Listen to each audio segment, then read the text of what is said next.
Oscars? Fuck the Oscars, honestly. Yeah. To award the film this year that won the Oscar, Sean Baker, what an incredible filmmaker.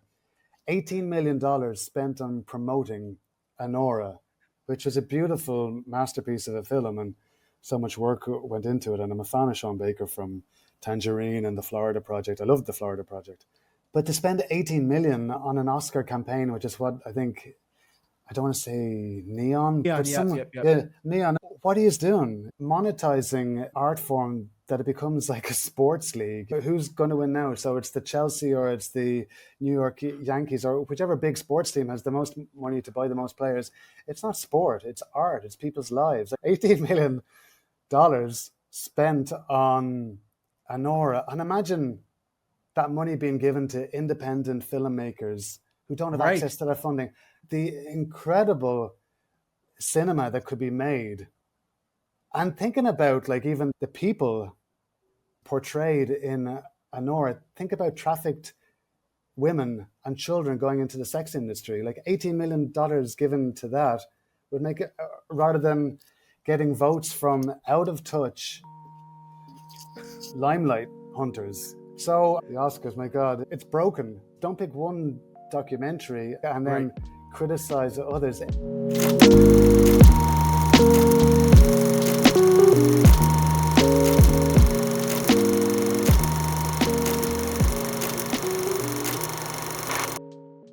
Good day, Stephen Gerard Kelly of the beautiful film In the Shadow of Beirut. Stephen, how are you today? I'm very good, thank you. How are you doing? I am so well. I'm so thrilled you're here. The film is so beautiful. It's like the story is just truly moving, but I think it's added to the fact by the beauty of the medium. Are you surprised as a filmmaker that more documentary filmmakers don't utilize? It's strange to ask you this, but they don't utilize the actual medium of film to tell their story. In what way? In that they're using By other methods? Please guide me. Yeah, by taking the time to really tell the story through the dialogue, through what they're interviewing, but also the shots. Like I could talk to you about 10 different shots of the film of the family that just made what they're saying and what they were going through so much more powerful because you took the time to line up like certain shots. And I feel like in documentary, we lose track of that a bit. Like it's less Sure. viewed as like a cinematography type of laboratory and more like the dialogue. And I get that, but you can tell the story through filmmaking as well. Got it, got it. With any type of storytelling, there are different tools that are used, and some people don't have the privilege of spending years getting close to people and learning about living histories. And within the Shadow of Beirut, it was very much this organic thing that I came into it with years having worked as a professional photographer, years having lived in Sudan, Congo, Asia, doing different things from aid work to conflict research to emergency response. So, like, moving to Beirut was, I was coming in with this accumulation of a human approach to things and a more sort of slow sit down, listen to people, and adding with that approach the skills of framing, lighting, composing, from a documentary photography perspective, which at that stage I had been in New York for 5 years, very much inspired by many great photojournalists and documentary photographers who would be in and around New York, and I learned a lot. And I was coming in with those tools and inspiration from the Bronx Documentary Center, which was a real home away from home for me when I was in New York City for those 5 years. And Mike Camber, shout out, and all the team there. But I came in with this ability to beautify products and tell story like human stories with still photography. Right. And then what I had to learn when I was in Beirut, starting to work with clients there, NGOs, corporate entities that wanted to sell products or document projects in a very human way. I had to learn how to do moving image and video. And it was a culmination of that photographer's approach to lighting and looking at the old classical masterpieces of art and the great photographers of our time, from James Noctaway to Sebastian Salgado, real legends, that taken what I'd seen and been inspired by and just figuring it out. Wow. That's a brilliant answer. So you are fluent in over 5 different languages. You've traveled quite a bit around the world. So is filmmaking, just thinking of that, is filmmaking like another language for you? Is that sort of like how you got involved in it? Is it like a way of communicating with the world in a different way? It probably is. It's very much a new tool that I'm still learning. And the art of cinema is such a deep medium which continues to grow and develop.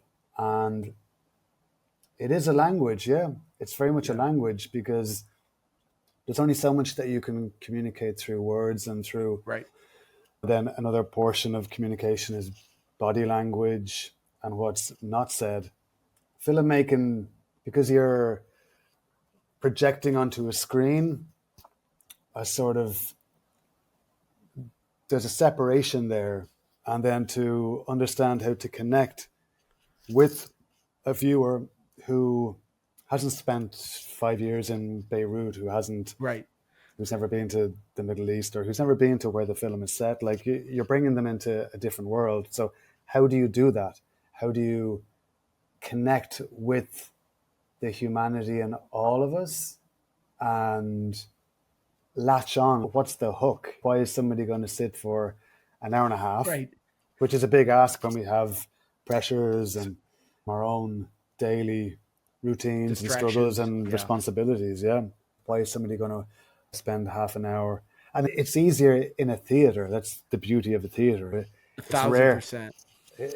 It's rare that you see somebody standing up and walking out of a film unless they're offended, and there's nothing wrong with that. But you, there's a certain captive power of a cinema theater that online, on your computer in your home, doesn't have. There's like a distraction. Let me make some food. The dog Text needs someone. to go out. Yeah. Exactly. Text somebody, ping, an idea comes in. So you really have to work at bringing the viewer through in a very engaging, emotional way, where there's tension, where you've got people working towards something. You want to see to the end what happens, and it's completely a language in its own right. Love it. So, In the Shadow of Beirut is available now on Amazon Prime to stream. Can you, in the honor of what you just said about getting people sitting down and no distractions, can you tell people what they should expect to see when they watch the film? Absolutely. It's an emotional roller coaster, and not in my own words, but in the words of critics, from Variety to the Irish Times to the New York Times. It's a quality documentary that is a bit of an emotional juggernaut. It leaves people pretty moved. And if you're going to watch anything about the Middle East and what the effects of violence, settler colonization, and greed can do to a people, watch this, because it's very much not taking a political view. It's just showing very human stories of love, family, from different communities that are living in Lebanon at the moment. Amazing. So, it moving from cinematography to directing, this is your directorial debut. What lessons did you take away from it? Like when you're going on to your next film, which hopefully we can talk about later, what lessons did you take away from this experience that you would like other people to know? Wow, incredible. Open up, trust people, look for good people, open up, share. It's a lonely road when you're walking alone for years, and Yeah. then the film would never have been made into what it is today if I'd sat with it and forced it out into the world.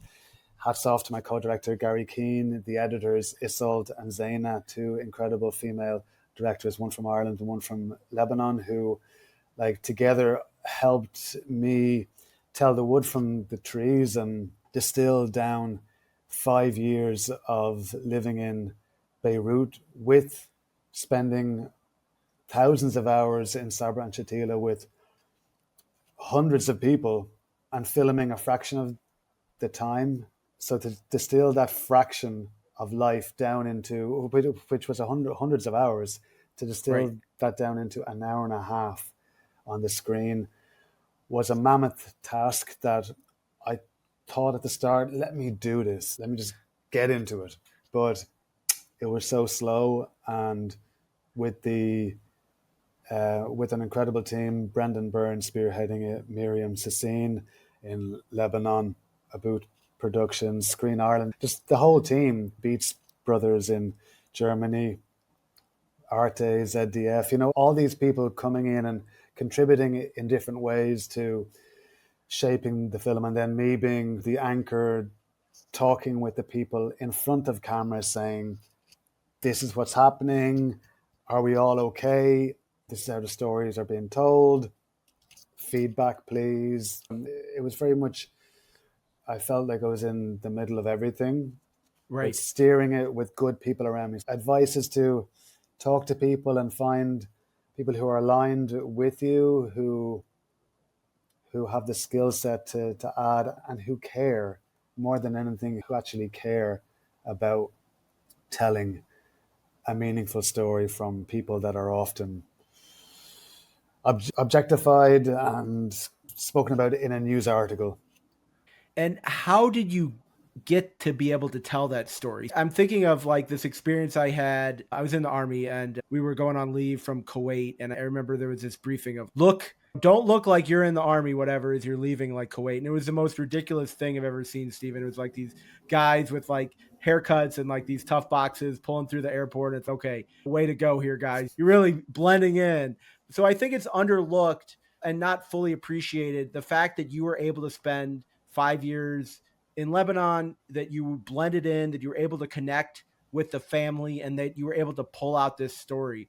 So can you tell me like where that came from? Is it just going back to the language thing? You've been able throughout your life, immersion in different cultures, you're able to blend in, you're able to pull things out of people that normally just, hey, I'm a tourist coming in with a camera, that it's really easy to mess it up. Sure, no. Firstly, I don't blend in where I go. Right. Look at me, a red bearded giant leprechaun, for want of Right. it wouldn't be too far from the truth, or as Seamus the wrestler is what I get often when I move around in different countries. So I definitely don't blend in. People can spot me out like, where's Waldo or where's Wally in a big crowd very easily. And it's about connection and being genuine with people and learning their language, which isn't easy. It takes a lot No. of time, a lot of work, a lot of patience, and to connect with people in a way that they open up to you. You need to be open with them as well. Right. We're not, documentary filmmakers aren't psychiatrists. We're not therapists. We're there, although a lot of us probably need the help of a therapist after making a film. But the connection with people is a two-way thing. If you're real and genuine with people and you care, people will see that. People are all clever and smart, and especially in vulnerable situations where your street senses are uber very filed down to identify good and bad quite quickly from a young age. So being open, putting time into the language, and like, never, we all have our prejudices because of that's human nature, but it's to go past that and to stay centered, and to not judge so quickly until, because don't judge anybody unless you've walked in their shoes. It's very Right. easy to go, look at that person, like, why are they making that decision, or why are they in that situation? Wait a minute, wait a month, wait a year, and then learn. And then, when you know a little bit more than you did at that moment, reflect on it. So, Wow. yeah. That's incredible, Stephen. So your website is fantastic for finding out your insights. You wrote about the Oscar buzz for this film, which was substantial, and and there was even talk would make the final nominations. You wrote that it helps keep the people in the film, the stories they symbolize, in the hearts and minds of the audiences. Do you feel that the awards process does that, especially when budgets are so tight and time is so limited? People can get frustrated applying for festival after festival, relying on awards to boost their film. Is that the right path? Do you think there's a better way for documentaries to get seen? What are your thoughts like looking back on the process now? Whew. Oscars, fuck the Oscars, Yeah. honestly. To award the film this year that won the Oscar, Sean Baker, what an incredible filmmaker. $18 million spent on promoting Anora, which was a beautiful masterpiece of a film, and so much work went into it. And I'm a fan of Sean Baker from Tangerine and the Florida Project. I loved the Florida Project. But to spend 18 million on an Oscar campaign, which is what I think, I don't want to say neon, Yeah, but yep, some, yep, yep. yeah, neon, what he is doing, monetizing an art form that it becomes like a sports league. Who's going to win now? So it's the Chelsea or it's the New York Yankees or whichever big sports team has the most money to buy the most players. It's not sport, it's art, it's people's lives. Like $18 million spent on Anora. And imagine that money being given to independent filmmakers who don't have Right. access to that funding.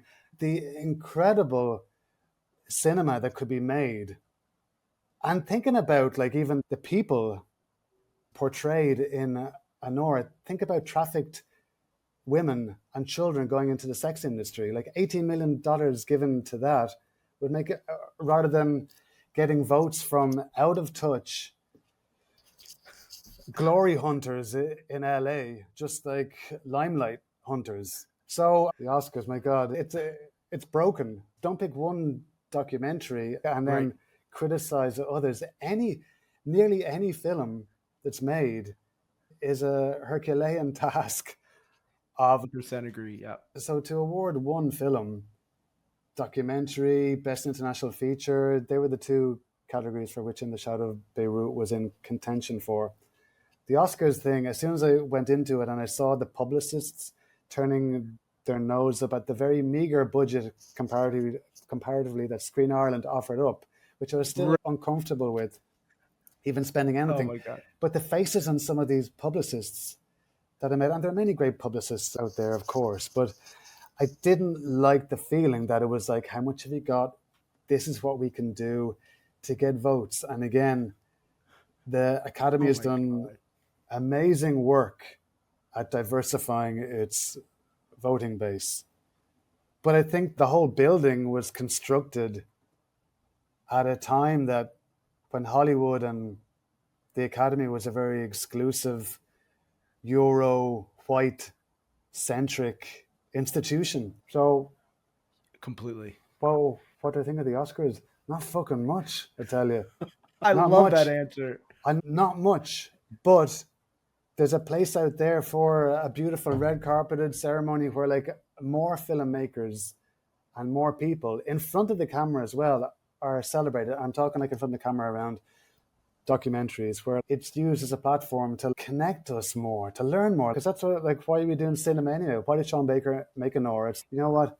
A vulnerable group in the US, sex workers, Right. go into that. Why did the Panavision Beauty, the Brutalist, why Yep. did, why was that made? It's made about a vulnerable community of migrants going to the US, although it took different twists towards the end. But all these films like are so hard to make, and like any film is hard to make. So why award one with a useless piece of a statue? That means a lot for the filmmaker and the team, but in doing that recognition, you're just putting to the side so many other great works of art that didn't have the budget to get the votes. And it really, Stephen, doesn't do anything for the filmmaker. So one of the things I've done over the past month or so is reach out to like old, and not old, like largely old, but old this century of Oscar winners in, say, the short film category from like 2020, 2021, 20, even nominated. And you think, oh, wow, how much money was spent on getting this? And it's meant nothing. They haven't been able to make another film. Like it had, like you think it's like this golden ticket to everything opening up, and it's completely not. It doesn't seem to do much of anything really. It must help like it must help Neon's funders, right? Like it must help them raise money to get more, to make more films. That has to be the only thing that it matters for, right? It's not helping Probably, the filmmakers. probably glory hunters, gold diggers, people looking to get into filmmaking for the glory, for the money, for the fame, rather than for the art form itself. So, like, winning, getting recognition for an Oscar, getting whatever it is, it's great if I can help the filmmaker, the studios that get behind it, as if they need any more money. Neon, years ago, what a great trailblazer. Now, I don't know what their strategy is. So when companies start chasing shareholders' profits, then the decisions are made on a feedback loop into choosing content. See, choosing art that into forcing artists. We need you to do this. We need you to include a particular name with it, be it an EP, be it a narrator, be it somebody in front of the camera, like to attract viewers to, and why? To drive profits. And what's suffering is this dearth, this barren desert of no funding for like other people that are trying to make meaningful things, like with more freedom. Because if we all align this, then if we sign up to streaming and forget independent filmmaking, we're like, it's, of course it looks great, it's flashy, but we're diluting the power that cinema has to contribute to more equitable societies, more like a better future for like my two almost 3 year old here, like all that stuff. Why do we do this? Looking for a statue? Go for it. Yeah. So it's interesting that you said that people who were nominated or won Oscars for shorts or whatever it's been over the years Right. haven't seen their careers take off the way that maybe they thought it might. It does get more eyes on the film. That's great. And it gets more eyes Right. on the story, which is what I'm grateful for, is the fact that the being in contention for 2 Oscars within the Shadow of Beirut has meant that more people heard about it, more critics wrote about it, and but at the end of the day, every filmmaker should be celebrated. That is such a brilliant answer, Stephen. So can you talk a little bit about what you're working on now? Sure, I'm working on numerous different documentaries combining, some are verite, creative, some are hybrid, and I'm Is your process forging. you just see what works and then go forward with that project, to have like multiple projects open at once? Yeah, that's what I'm doing at the moment, because with the process of making In the Shadow of Beirut, it was so long, and some people have reached out to me. I'm very grateful that they are trusting in me to help them bring new documentaries to life. And then I've got my own ones as well that I'm been developing for years that are all moving forward at different stages. So they're around themes that I'm interested in and that I care about. And yeah, they combine different styles of documentary filmmaking, and some are more creative, some are more hybrid, and then some are verite or a mix of all. So yeah, I've got a number on the go at the moment. Have you, it's interesting because speaking of Sean Baker, he talked about how he's never going to have kids. And so speaking of kids and a documentary filmmaker, how do you find that to work out? Like obviously you're not going to be like hopping on a plane to go to Ukraine and being like, I'm going to spend 6 months in Ukraine, whatever. So it's limiting in that sense, but like you get this extraordinary time with your family. So can you talk a little bit about what decisions you've made there and how it's changed your perspective on what projects you can take on? Oh boy, my first child was born in Beirut, so becoming a father there in the middle of in the shadow of Beirut, Wow. which focuses on children and the love in their families, was really a sort of quite an emotional Wow. event. Becoming a father anyway is and you'll grow into it now with your new child. Becoming a father in Beirut was a very pivotal moment in filming. When in, for example, Abu Ahmed, I could see I could see my son in him, even though he was older. I kind of see now more that my son is 7 now, and I see Abu Ahmed in him. So the becoming a Oh, father is very much. I don't want to be away from the kids for very long. So the films that I'm developing, some of them are far away, but I want to do it in such a way with the right people that they're not affected by me not being able to go away for 6 months. Becoming a father when I was in Beirut was a real pivotal moment in filming because it was right in the middle of my time there. My son was born in 2018 in Beirut. And I, as a father filmmaker, I get it with female filmmakers now more than I've done before. Like it's such a sacrifice to become a parent and maintain your productivity and develop new projects and devote yourself to the art of cinema. We should all be we all need to support women more, especially mothers who take the decision to grow a child, to birth a child, and to raise a child. And then I don't want to be away for 6 months. 6 months in the yeah. Ukraine. No, like before becoming a father, I would have happily gone to, as I did. I went to the Wherever. Congo for a year. I went to Right. Sudan for a year. I'll happily go. I went to Beirut out of love, following my partner, and then I I don't. I'm choosing projects now that are where I naturally am with my loved ones. So right now I'm in the Dominican Republic. I've been here since I left Beirut, and yeah, I'm developing projects within the region here and around Ireland. And then there's ones that are still connected to other parts of the world that I'm not naturally in, but I've been before, like the Middle East and North America. So yeah, it's all. I'm not choosing something in the Borneo rainforest with orangutans for 1 year. No, I want to be a present father. Yeah. Wow. I love that so much.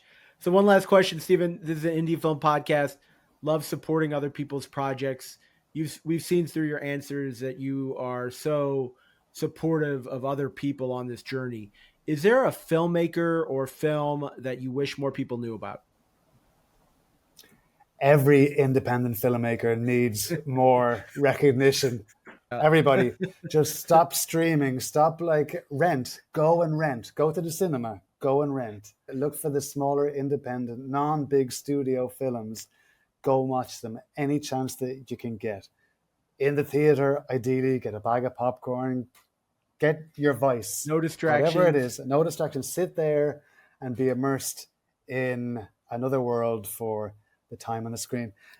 Rent, like the profits that filmmakers get from streaming, like a subscription based So service, minuscule. are so minuscule that the filmmaker really doesn't benefit. Most filmmakers don't benefit from it. So, like rent, when you see the opportunity to rent, like going into the old videotape stores or whatever it was, you went in, you physically looked through the catalog like you would in a library. You'd go up to the counter, you'd pay. Now, granted, it was going to a company, but some of that was coming back to the licensing, to the film, to the production company, to the filmmakers. So rent more, go to the theater, don't go to another superhero movie if there's the next time, if there's an opportunity to see something that's a bit more independent and different. This has been a phenomenal interview, Stephen. Stephen Gerard Kelly, the film is In the Shadow of Beirut, available to rent. Go rent it right now. It's certainly worth your watch. It's phenomenal filmmaking, and I'm so grateful for you to join me here on the podcast. Thanks so much. Really appreciate it.